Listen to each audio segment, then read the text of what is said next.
detecting Alzheimer's years before symptoms begin. Researchers at Washington University in St. Louis have developed a simple blood test that may be able to detect whether a person is developing Alzheimer's disease. Amyloid plaques, the buildup of amyloid beta proteins in the brain, start developing more than 15 years before the symptoms of Alzheimer's disease start to surface. At the moment, the only ways to monitor plaque buildup are through PET scans or spinal tap procedures. Researchers have developed a new blood test that can detect the amyloid beta buildup in the brain. The test measures the amounts of 3 amyloid subtypes, the peptides amyloid beta 38, 40, and 42. It has been found that the levels of amyloid beta 42 are consistently 10 to 15% lower than amyloid beta 40 in people with amyloid plaques in the brain. The blood test is said to have an accuracy rate of 89% over 20 blood samples. Researchers plan to expand the experiment to include 180 people. Say no to safe spaces on YouTube. Support TomoNews at patreon.com/TomoNews. Keep watching for more breakthroughs in Alzheimer's disease research. Sleep tight if you don't want to get Alzheimer's. A new study shows that even a single bad night's sleep could raise levels of a protein that may lead to clogs in the brain and result in dementia. Amyloid beta and tau are 2 proteins in the brain that are naturally produced but can cause clogs and tangles in the brain. The proteins are cleared away when the body enters slow-wave sleep. Experiments have shown amyloid levels increase by about 10%, with tau levels also increasing after slow-wave sleep is disrupted for just a few consecutive nights in a row.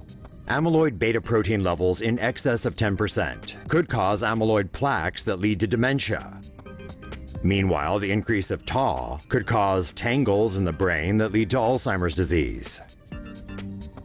More than 5 million Americans have Alzheimer's disease, and many more others are expected to develop the disease as the population ages. There is currently no cure or treatment for the disease.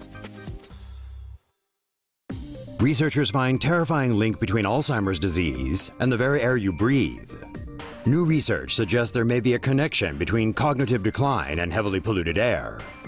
According to U.S. researchers, elderly women who breathe polluted air, such as from car exhausts, have a higher risk of developing dementia and suffering cognitive decline. The research also suggests that women who carry the gene ApoE4 have a much higher chance of developing Alzheimer's disease if exposed to similar air pollution. These dangerous particles are found in pollution from car exhaust fumes, power plants, and even burning wood. The research was led by the University of Southern California and published in the journal Translational Psychiatry. Ultrasound shows promise as non-invasive treatment for Alzheimer's. Australian researchers have found that mice suffering from Alzheimer's perform much better in behaviour tests after receiving ultrasound treatment, a discovery that could give hope in the battle to find a cure for humans suffering from the degenerative illness. Neurotransmitter activities are disrupted in the brain of Alzheimer's patients. Beta amyloids, a natural protein, accumulate in patients' brains, leading to the formation of plaques that can damage nerve cells. The cerebral cortex of Alzheimer's patients also shrink as symptoms progress. Scientists at the University of Queensland in Australia conducted a series of tests in which they injected a solution containing tiny gas bubbles into mice.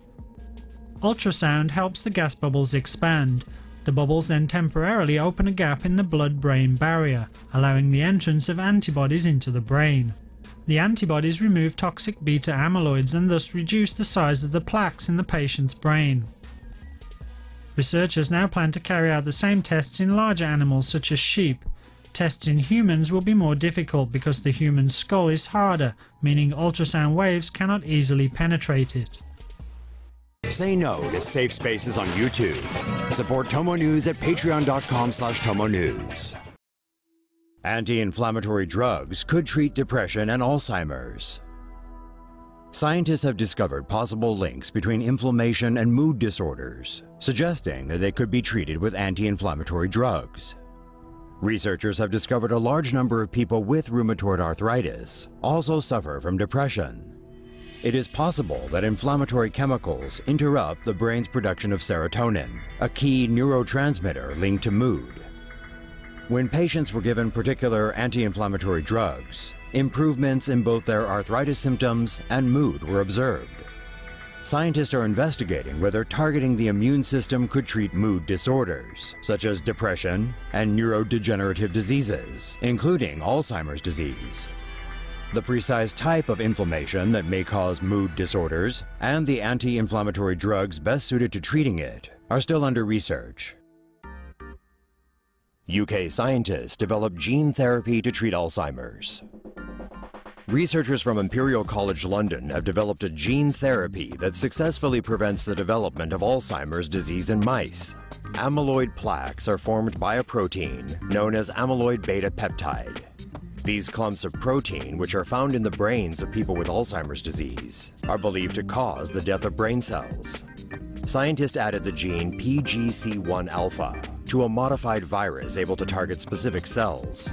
This modified virus was delivered directly into the brains of mice suffering early stages of Alzheimer's. The gene is said to be able to prevent the formation of amyloid beta peptide, thus preventing the formation of amyloid plaques. Lab results showed the mice that were injected with the PGC1 alpha gene developed very few amyloid plaques, while untreated mice had multiple plaques. Imperial College London reported that previous studies have suggested physical exercise and the compound resveratrol, which is found in red wine, may also increase levels of PGC1 alpha in the human body. However, the researchers of the new treatment technique suggest injections of the gene would be the most beneficial.